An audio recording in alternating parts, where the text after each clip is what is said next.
There are so many things we do much above NABL at Metropolis, which is actually of global standard, which is more CAP, College of American Pathologists, and sometimes even beyond College of American Pathologists. And those are practical procedures that you develop through your expertise over time, that you learn through your experience of 40, 50 years, through your expertise, what differentiates one from the other. I believe you are an inspiration not just for women, but for men as well. The kind of business you have created, the kind of impact you have created, that is truly commendable. Pleasure for us to have Ms. Ameera Shah, who's a promoter and executive chairperson for Metropolis Healthcare Limited. So that's where we are on AI. AI has become this amazing buzzword. We love to use it for everything. But the practical reality is, it's not all fully approved for every indication. It's not approved for every patient. And like I said, healthcare is always between the 19 space. It is about finding the thing that nobody else can find. Right? It's not very often that you find large masses in somebody's chest. You may sometimes find a small nodule also. And today, AI doesn't have the capability to do that. But over the next 20 years, it certainly will. So I think very basic things like chest X-ray will move from becoming screening to clinical diagnosis by AI. The Metropolis way of doing things is a partnership way. We have never gone into an acquisition and said, oh, now we own 80%, you own 20%, you will do what we have to say. That's not the way we operate. We operate in a democratic way where we'll say, look, whether we are 80 or 20 or we are 20 or 80, we will work as 50-50. And what it means is we will bring ideas to the table, you bring ideas to the table. We have to convince each other to move forward. Because the only way to get real alignment, the only way to build a true partnership where people feel ownership is by doing things in a democratic way. But at this point of time, I'm very happy leading Metropolis. I'm also the president for Nat Health, which represents all private healthcare across India. Insurance, medtech, hospitals, everybody. So there's a big role to play there in advocacy with the government. I'm also building a foundation for women in the workforce and women entrepreneurship. And I also have 3 young children. So I'm very happy with what I'm doing. The best advice you have ever received? I think it was when I was about to take a massive risk. And, I was literally going to jump off a building without a parachute. And I remember I was talking to Deepak Parekh and we were debating it and, he was sort of helping me think through it.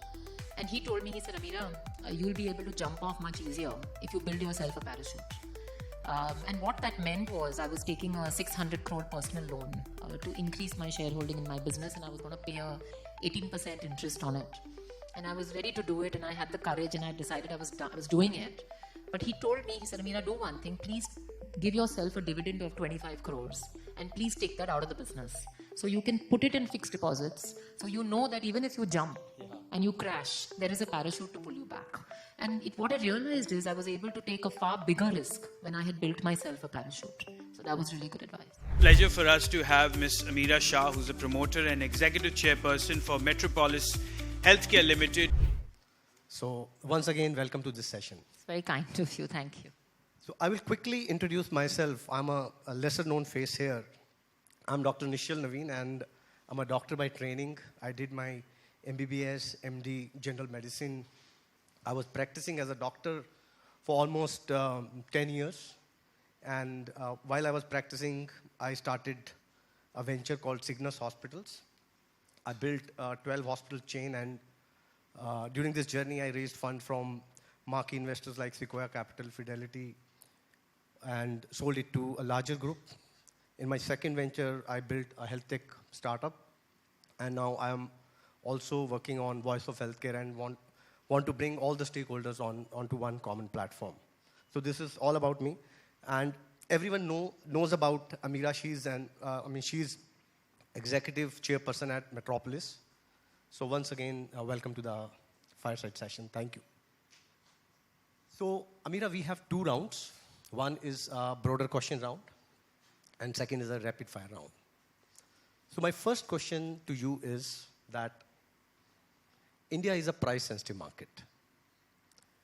And although diagnostics in India is way cheaper than Western counterpart, when I was practicing as a doctor, so I divided labs into 2 categories. One is wellness purpose, another one is for therapeutic. So if I wanted to put a patient on some medicine, I used to rely upon a category of lab where I used to say that these are labs on the basis of which I can, put my patient on medicine. But nowadays, All those labs, they are also NABL accredited. Earlier, those were not NABL accredited.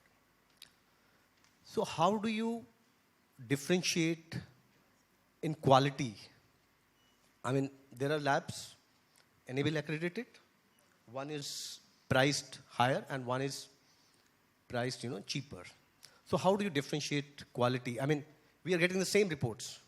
As a doctor, should I say that I'm going to trust this lab and I'm not going to trust this lab? Because both the labs are NABL accredited. Thanks, sir. I think it's a very valid and fair question. I think when you say that India is a very price-sensitive market, let's look beyond diagnostics and look at across. We also sell luxury cars. We also sell affordable cars. Every category has a premium segment, a quality segment, and every segment has a less quality segment in every category of product or service. So it is not that India is a price-sensitive market. Price sensitivity is linked to your education and knowledge. If you are aware that you have two products and one is a better quality, you may at some points in your life decide कि यार ठीक है अभी 19-20 का कोई फर्क नहीं पड़ता. They are about the same, so I'll go for the cheaper. But there might be times in your life say that 19-20 का बहुत फर्क पड़ता है, and I don't want to take a chance, and I would rather go for a slightly more expensive but a better quality product in any category. It's no different in diagnostics. When you have a normal tummy ache or a simple cough, cold, you may feel, yeah, it doesn't matter, I'll go, किधर भी मिल जाएगा report. Doctor will say, आप NABL चले जाऊँगा.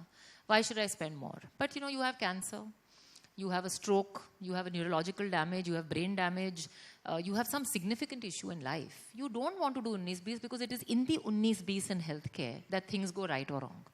It is in the borderline that everything matters in healthcare. And NABL is a minimum standard. It is not the maximum standard. So there is a huge difference between two NABL accredited labs. Because both are just the minimum standard. Doesn't mean that your quality begins and ends there. There are so many things we do much above NABL at Metropolis, which is actually of global standard, which is more CAP, College of American Pathologists, and sometimes even beyond College of American Pathologists. And those are practical procedures that you develop through your expertise over time, that you learn through your experience of 40, 50 years, through your expertise, what differentiates one from the other. A simple example. Somebody may say, oh, you use Roche, Siemens, Abbott, BD, Becton, Coulter, all of these machines, and they all give you similar results. Similar, but not the same. We know at Metropolis which tests gives you a better result on what machine. Now, just because the data comes out of a US FDA machine, is it right? The answer is no. You need the pathologist to look at it. In often cases, that data may not actually correlate with other results.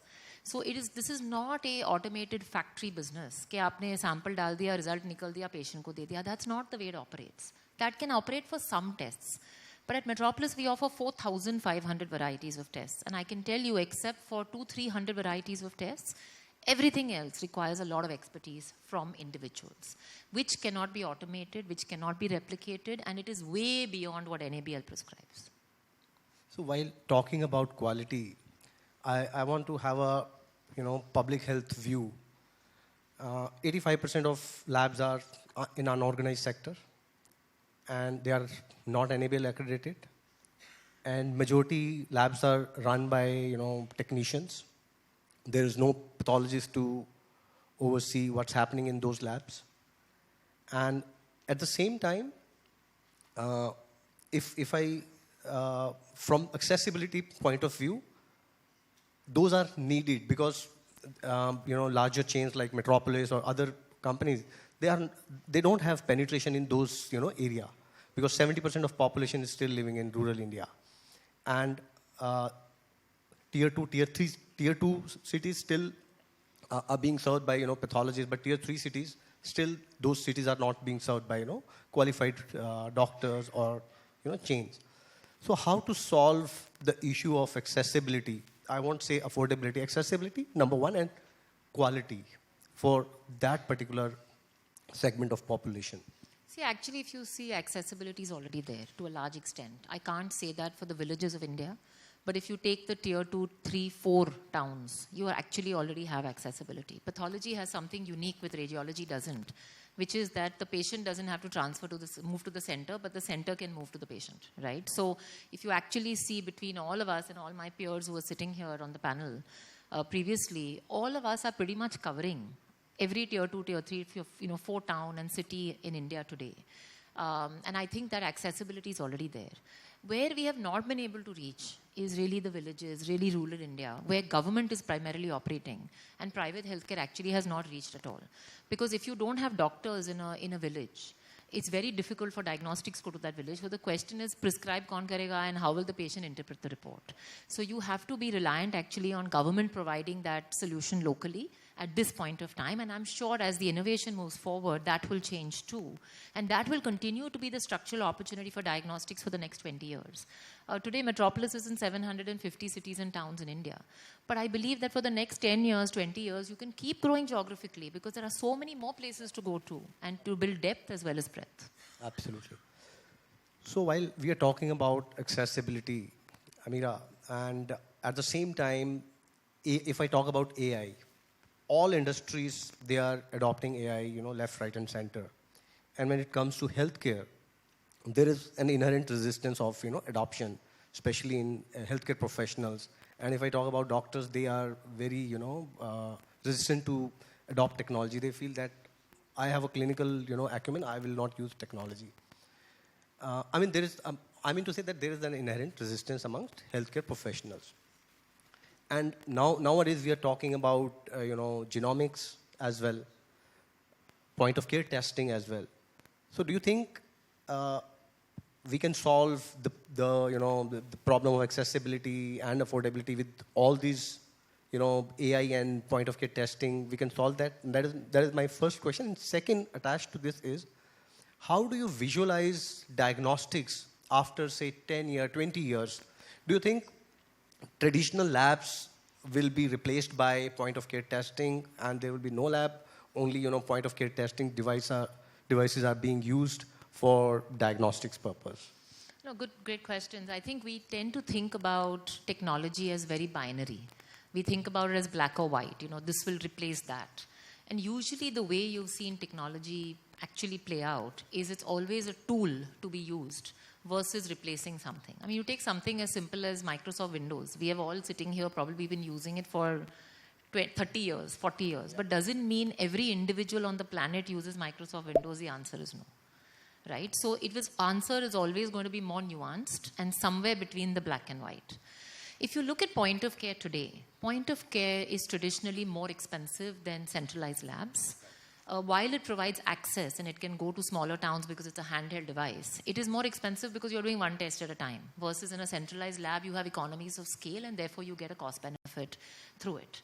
Point of care is also not as sensitive as centralized labs. So the quality, the accuracy you get of a report is far lower than a centralized lab mechanism. So I think point of care will be used to solve part of the accessibility problem, the convenience problem, but is it going to replace centralized labs? I don't see that happening anytime soon. I think it will be both and not either or. The same way with AI. Currently, if you see, and I'm not telling you just what's happening in India, but globally, if you look at AI has become far more prevalent in the US than it is in India. And in the US, it is more prevalent in radiology than it is in pathology. People are often using it for chest x-rays, and even in chest x-rays, I can tell you people are using it for screening and not for clinical diagnosis. So today, if you were a 10-member team in a large hospital doing radiology for a 500-bedded hospital, you are now saying, I'm going to cut my team from 10 radiologists to 5. I'm going to use AI to do all my screening for chest x-rays, not CT, not MR, but only for chest x-rays. And because chest x-rays also, AI is only covering 40% of the indications that a human being can find today. So you are only able to screen for large issues in chest x-ray and not small issues. So you can only use it as a screening tool for 40%, and then the radiologist still has to check it. So that's where we are on AI. AI has become this amazing buzzword. We love to use it for everything. But the practical reality is it's not all fully approved for every indication. It's not approved for every patient. And like I said, healthcare is always between the 19 piece. It is about finding the thing that nobody else can find. right? It's not very often that you find large masses in somebody's in chest. You may sometimes find a small nodule also. And today, AI doesn't have the capability to do that. But over the next 20 years, it certainly will. So I think very basic things like chest X-ray will move from becoming screening to clinical diagnosis by AI. Things like CT, MR will move to becoming screening and maybe partial final diagnosis by AI. And this will be a constant moving thing. But the key question is going to be trust. The key question is, when do doctors start trusting AI to find the small issues like human beings can? I don't think we have a final answer. And remember, we don't have Indian validated data yet. All this we are talking about is on American validated data, which is not fully relevant for Indians. I think we still have a ways to go before we can use it on the clinical side fully. But on the non-clinical side, a lot of exciting stuff happening. The use cases are across industries. You can use AI for recruitment. You can use AI for talent search. You can use AI for lead generation. You can use AI for finance and accounting. Those things cut across industries. And I think you're seeing in the next 5 years, we will see a rapid rollout of all of those things across healthcare, at least the larger organizations, and then it will flow down to the smaller. Understood. Very well explained. So I want to ask something about your organization. Like at Metropolis, you grew from one lab to a big chain. And during this journey, I know that you have acquired multiple businesses as well. I want to know that what was your, yardstick, or, how did you identify those, acquisitions? That is my first question. And second, after acquiring those companies, was it difficult to, carry on the business at the same scale at what these, startups were, these companies were doing, or it was tough? See, I think at the end of the day, whether you're a professional or, on the last panel, you saw 6 people there. Some of them are professionals, some of them are promoters. But I think the important thing is how long is your vision? That's really the key for any leader. Are you there thinking about opportunistic, tactical things for 2-3 years? Are P&L improve karu, revenue badao, EBITDA badao, and move forward in life to another company or to another business? Or are you thinking about a business from a 10-20 year cycle? And I think the leaders, whether you're a professional or a promoter, who think long term, will always think about sustainability. Because if you make a bad decision today, it's going to come to bite you back in 3 years from now. You do a bad acquisition which looks good today, everybody's happy, but 3 years later the revenue falls, or 2 years later the revenue falls, or the margins fall because it's not sustainable, it's going to come back to bite you only. So I think when we've looked at acquisitions, we've looked at 3-4 things primarily. Number one, we've always looked at the quality of the business. I can tell you, when you talked about the diagnostics industry, unfortunately, I would say 99% of the businesses, and it's a very strong statement, but even 95% of the businesses are poor quality, right? And when I say poor quality, what does it mean? It means the business is built on the back of just looking at opportunistic business. It's there today, it may be gone tomorrow. You're building it only on the back of price. You're not building it on the back of quality. You have not built a right to win. You don't have any moat to keep the business sticky. Or you're taking shortcuts, you're giving all kinds of kickbacks, you're doing things in cash, right? Or you're not building things on the back of a good team. You're acquiring a lot of businesses, but you don't know how to generate organic return from them. These are all the things that make a poor quality business. So we've always looked at buying businesses which are high in quality, means they are sustainable, they are profitable, they are B2C, where the brand is actually valued by the consumer, and people appreciate it for the quality and the service and not the price. Because a price game, anybody can play. A quality and service game, not everybody can play. And brands are built on the back of that, not on the back of price. So, and then obviously it matters who you're dealing with. I see a lot of our peers sometimes buying businesses with very difficult people at the back of it. You're dealing with difficult promoters, difficult people, and those businesses fall apart when you're not dealing with people who are fair to each other. So in our businesses, we've always tried to find people who are fair and we are fair to them. That's very important. And I would say last, obviously the financials have to stack up. You can't overpay for a business. The minute you overpay for a business, that deal is never going to make money for you. So you have to be sensible about what you pay, the ROI you're going to get on it, and whether you have the ability to grow it in revenue and in profitability consistently. I think these are the few things to think about. And was it, easy to manage the team? I mean, the new team, getting them on board. I mean, these are, it's very tough whenever, a big company acquires a smaller company. There is a lot of insecurity and unrest amongst, the new company. I mean, those who are being acquired. So how do you manage that unrest, insecurity in that particular company? See, I've seen both ways, right? I've seen people do acquisitions and just leave those businesses and say, "Yaar, aapko jo karna hai karo." That doesn't augur well in the long term because you're not trying to integrate it, so you don't face the problems because you're scared of what will happen if you integrate it. But that is going to come back to bite you later. You have to do the integration, but integration doesn't have to be autocracy. Integration can be democracy. So Metropolis' way of doing things is a partnership way.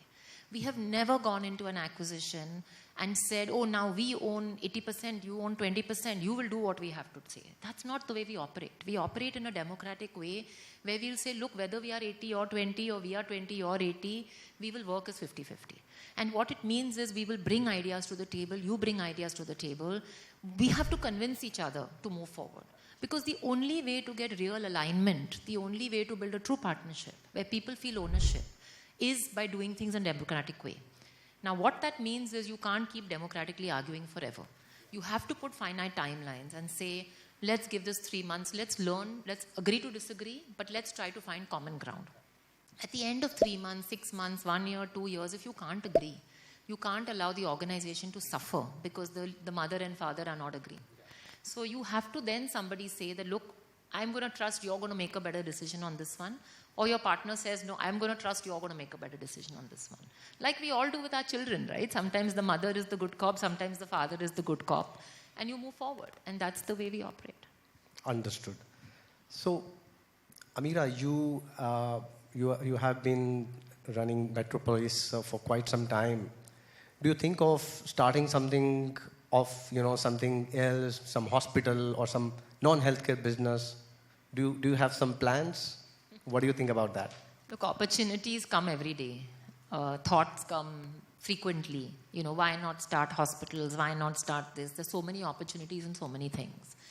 The reality of life, though, is that everything is a trade-off. And we are not only trading off between our business times, we are also trading off with our family time. We are also trading off with our peace. We are also trading off with many other parts of our lives. And I think it's up to each individual to decide and say what matters to them. My personal identity is not defined by how much money I have. It's not defined by how famous I am. It's defined by how much I'm enjoying my life. It's defined by many things in my life that I want to balance. So while opportunities come, I'm also very careful to commit my time to things where I have to trade off other things. I don't want to trade off my time for Metropolis for something else because then Metropolis will get less attention and it will suffer in the bargain. I don't want to take away that time from my children because it will hurt my children. So I think it's about balance for me, and I think there's no right answer. I think it's a different answer for everybody. But at this point of time, I'm very happy leading Metropolis. I'm also the president for Nat Health, which represents all private healthcare across India. Insurance, medtech, hospitals, everybody. So there's a big role to play there in advocacy with the government. I'm also building a foundation for women in the workforce and women entrepreneurship. And I also have 3 young children. So I'm very happy with what I'm doing. I fully agree with you because, focus is very important. And it is very easy to get distracted. And I see a lot of time, early entrepreneur, when they get, early success, they feel that we can do multiple things. And then they start doing different things and they lose focus on what they are Absolutely. doing. And look, a lot of times I find people do things for ego. People want the serial entrepreneur tag. They want some tag. They want to be in the paper saying, oh, I started this new business. I did this new thing. The question is why? Do you think your existing business doesn't have enough opportunity? Do you think that you have nothing else to do? So I think there has to be a valid reason for everything. Absolutely. Thank you. So, Ameera, we are now at rapid fire round, and this is my favorite one. Tricky questions I should expect. Yeah. So, one leadership habit that really helped you as a leader? I think questioning myself to get clarity. A lot of doubting myself, pushing till I have complete clarity. Understood. One early mistake that made you a better CEO? Lots of mistakes. I can sit here for 2 hours and tell you all the mistakes I made, but I would say definitely two. I wish I had invested in better quality talent earlier, and I wish I had invested more in technology much earlier. I think this would have made Metropolis a stronger organization. The toughest decision you have had to make at Metropolis? None of us like conflict. I certainly don't like fighting. But when I saw my organization being strangled by a hostile investor, I had to get into a position to release it from the clutches. And that was the hardest decision I made because it meant getting into conflict. Your personal definition of trust in diagnostics? I think it's your ethics and your reputation and what you stand for. Trust can have various shades. It's not only trust that a consumer or patient puts in you for the accurate report, the fact that you've put your best foot forward. You know, at Metropolis, we sometimes do the test 3 times, 4 times. Because if we are not comfortable with the result, if the result is on the borderline, we don't just give it. Because what is the doctor going to do with that report? What decision are they going to make? So we do it again, and we do it again, and we do it again, till we have clarity so the doctor can make a decision. Trust can be that way, but it can also be about the money you take from your investors. And are you doing everything to give them the best return? So trust comes in many ways, and I think that's something we've done very well. One metric you track most closely as a leader? I think the amount we are respected, which shows up in the trust, in the number of times we got funded by investors who stood in lines to say we want to fund you. Whether it is our NPS scores with consumers, our NPS scores with doctors, the net promoter scores. I think respect in different ways is the number one KPI I track. One leader you admire within and outside healthcare? I mean, there are many people I admire, I think within and outside. I would say within, Kiran Majumdar I've known quite well. And I've always been really happy and amazed to see the guts that she has. I think courage. And I think that's been something which has always been something I've really, seen with her. I think from outside healthcare, I was very impressed with Bill Gates, not when he was building Microsoft, but when he decided to spend all his time in philanthropy and the pivot that he made to leave behind a mindset of accumulation to a mindset of giving. For me, that was a great move. Do you know Bill Gates he's shutting down his Gates Foundation? He's not shutting it down. They're changing track. Yeah. So one trend in diagnostics that you think is overhyped? I mean, AI is a big word right now. Everybody claims to be AI. Nobody is. That's definitely a big one. And which one is underestimated? I think data is underestimated. I think all of us have data. We don't know what to do with it. And I don't think anybody has clarity on it either. I think that is going to come out to be someday, hopefully, a cat out of a hat. One capability every diagnostics CEO must start building now. A capability. I think the industry is a messy one. And I think that's the reason why you have many poor quality businesses. I think courage to be different, courage to toe the path that you want to. Stop trying to be everything to everyone and be something to someone. And I think the courage to do that. Which recent healthcare innovation excites you the most? I think there's a fair amount of stuff happening on the radiology side, which is quite exciting. We've seen a bunch of AI tools come out globally, not in India yet, which are able to track some very interesting information, which you're not able to do manually. I think that will be interesting. That I would see at this point of time. The best advice you have ever received? I think it was when I was about to take a massive risk. And, I was literally going to jump off a building without a parachute. And I remember I was talking to Deepak Parekh, and we were debating it, and, he was sort of helping me think through it. And he told me, he said, Ameera, you'll be able to jump off much easier if you build yourself a parachute. And what that meant was I was taking a 600 crore personal loan to increase my shareholding in my business, and I was going to pay a 18% interest on it. And I was ready to do it, and I had the courage, and I decided I was doing it. But he told me, he said, Ameera, do one thing. Please give yourself a dividend of 25 crores, and please take that out of the business. So you can put it in fixed deposits. So you know that even if you jump and you crash, there is a parachute to pull you back. And what I realized is I was able to take a far bigger risk when I had built myself a parachute. So that was really good advice. Your message to young healthcare entrepreneurs in India? I think the opportunity is large. Having said that, in healthcare is not an industry where you create value just by being there. It is an execution machine. This is not an ideas business. It's an execution business. So it's one thing to have the idea, but the more important part is how you execute on it. A lot of people think, oh, I'm in healthcare, I'll automatically get valuation, I'll automatically business. Because 1% mil jayega market ka, I'll do fine. It's a wrong attitude. Because it's always the top 20% of quality businesses which get 80% of the valuation. The bottom 80% of businesses don't get the valuation in healthcare. So you really have to be differentiated in what you do to succeed. And I think the opportunity is not enough, but where you decide to play and how you play is very important. Understood. So your perspective on Gen Zs. As employees, doctors, entrepreneurs, these days I recruit a lot of Gen Zs. Earlier I used to have tough time, but now I have made a peace with them, and I try to, be like them. I think Gen Zs have a lot of courage. And I think that's something, I don't know what the average age in this group is. I think it's more around 40, if I can see. But I think it's more than this generation. I think the courage, like I said, to stick to your own opinion, to follow your own judgment, I think is much stronger than it is of the average 40 or 50-year-old. So I think that's something I appreciate. I think where the Gen Zs obviously have to balance is the ego that comes with confidence and courage, is to make sure you don't become overconfident and you actually self-sabotage in that example. So my last question to you is that you have such a strong presence.